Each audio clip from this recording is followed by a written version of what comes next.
आज आपण बनवणार आहोत एक असा शक्तिशाली आणि नैसर्गिक स्नॅक, तो पण घरीच. हो, आपण बोलतोय खजुराच्या लाडूंबद्दल, जे चवीला तर उत्तम आहेतच, पण आरोग्यासाठी सर्वोत्तम. बरं, आपण सगळेच नेहमी एका अशा हेल्दी स्नॅकच्या शोधात असतो माहिती का, की जो खाल्ल्यावर ना अजिबात गिल्ट वाटायला नको, वाटतं ना असं. तर मग समजा तो शोध आज इथे संपला. आणि या रेसिपीची सगळ्यात भारी गोष्ट काय माहितीये? यात अजिबात साखर नाही, मैदा नाही आणि कुठलंही केमिकल नाही. सगळं काही शुद्ध आणि नैसर्गिक. चला तर मग आपल्या पहिल्या भागात बघूया की हे लाडू एक गिल्ट फ्री एनर्जी बूस्ट कसे आहेत. हे एनर्जी बॉल्स खरं तर सगळ्यांसाठीच एकदम परफेक्ट आहेत, पण खास करून लहान मुलांच्या वाढीसाठी, महिलांच्या आरोग्यासाठी आणि जे लोक फिटनेसकडे खूप लक्ष देतात त्यांच्यासाठी तर हे म्हणजे एक वरदानच आहे. प्रत्येकासाठी यात काहीतरी खास आहे. ओके, तर आता बघूया की या लाडूंमध्ये असं काय आहे जे त्यांना इतकं पौष्टिक बनवतं. म्हणजे या नॅचरल पॉवर कॉम्बो मागचं रहस्य काय आहे? तर ह्या रेसिपीचा खरा हिरो आहे खजूर.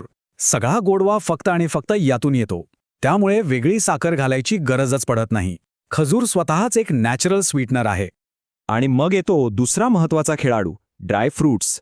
भाजलेले शेंगदाणे, बदाम, काजू हे सगळे मिळून लाडूंना फक्त एनर्जीच नाही देत, तर तो जो मस्त कुरकुरीतपणा येतो ना, तो यांच्यामुळेच.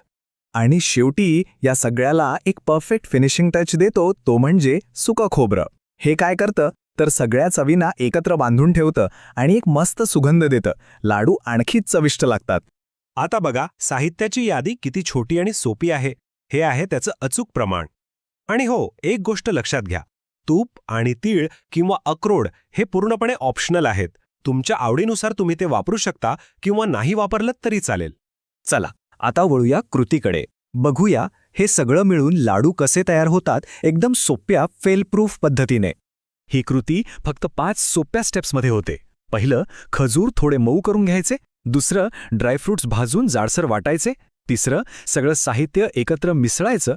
चौथं, मस्त सुगंधासाठी वेलची पूड घालायची. आणि पाचवं, मिश्रण गरम असतानाच हाताला तूप लावून लाडू वळायचे.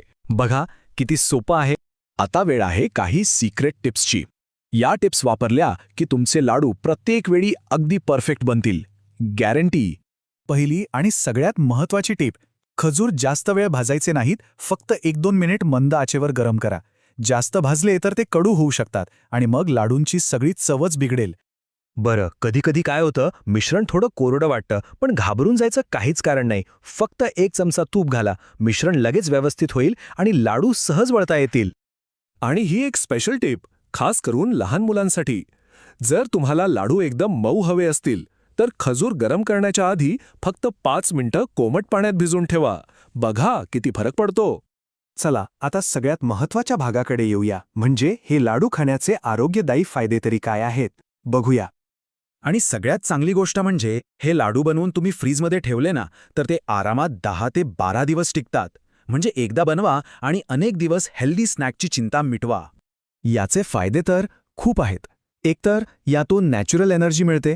दुसरं म्हणजे यात भरपूर आयर्न असल्यामुळे हिमोग्लोबिन वाढायला मदत होते, पचनक्रिया सुधारते आणि हो, वर्कआउटनंतर खाण्यासाठी तर हा एक बेस्ट स्नॅक आहे. आता तुम्ही डायबेटिक फ्रेंडली शब्दापुढे एक स्टार पाहिला असेल. त्याचा अर्थ काय? तर यात आपण बाहेरची कोणतीही साखर वापरलेली नाही. पण एक गोष्ट लक्षात ठेवली पाहिजे की खजूर नैसर्गिकरित्या गोड असतो. त्यामुळे ज्यांना मधुमेह आहे त्यांनी हे लाडू प्रमाणातच खावेत. हे सगळं ऐकून एक विचार येतो मनात नाही का, की जर एक साधा स्नॅक इतका सोपा आणि इतका हेल्दी असू शकतो, तर मग आपल्या रोजच्या जेवणातल्या अजून अशा कोणत्या गोष्टी आहेत ज्यांना आपण असं एक नॅचरल आणि हेल्दी रूप देऊ शकतो? जरा विचार करण्यासारखी गोष्ट आहे नाही का?